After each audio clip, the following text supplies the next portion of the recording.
आजा दिल के प्यास बुझा जा। ना तो प्यार तो हर झूठा, इकरार तो हर झूठा, नाता प्यार तो हर झूठा, इकरार तो हर झूठा। तू दीवानी है होता आजा, आजा दिल के प्यास बुझा जा। नाता प्यार तो हर झूठा, इकरार तो हर झूठा, नाता प्यार तो हर झूठा, इकरार तो हर झूठा।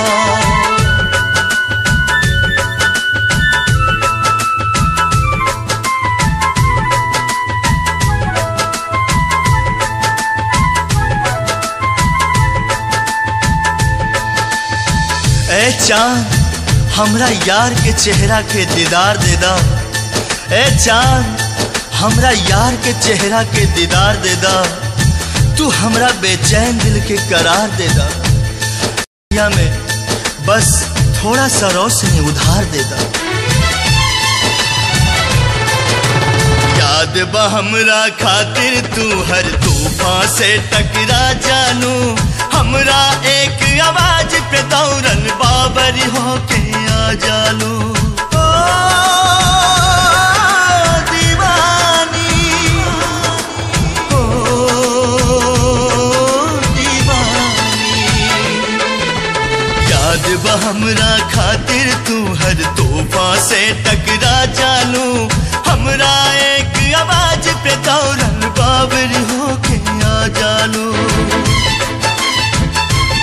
फिर से तूफान से टकरा जा, आजा सुन के सदा तू आजा। फिर से तूफान से टकरा जा, आजा सुन के सदा तू आजा। नाता प्यार तो हर झूठा, इकरार तो हर झूठा, नाता प्यार तो हर झूठा, इकरार तो हर झूठा।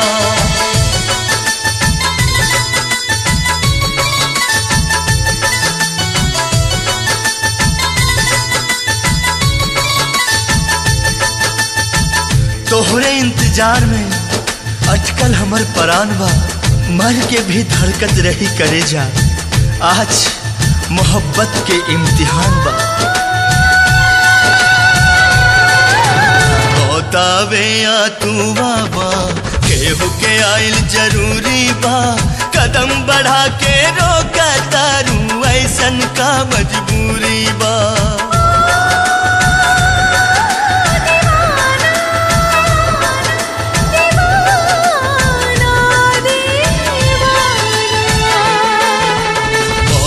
या तू बाबा केहू के आइल जरूरी बा।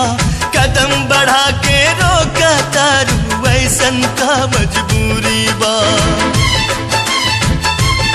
ई दीवाना के समझा जा, आजा दिल के आस पुरा जा।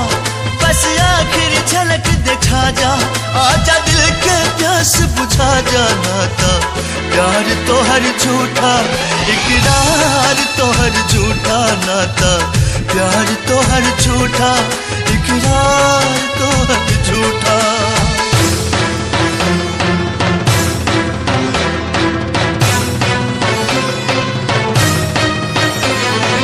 आजा आजा जीना तेरी गली में, जीना तेरी गली में।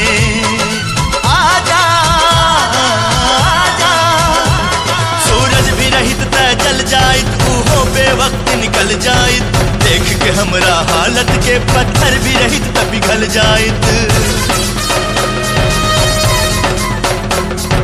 कितनो बोलैनी तोहरा के फिर भी ना अइलू तू।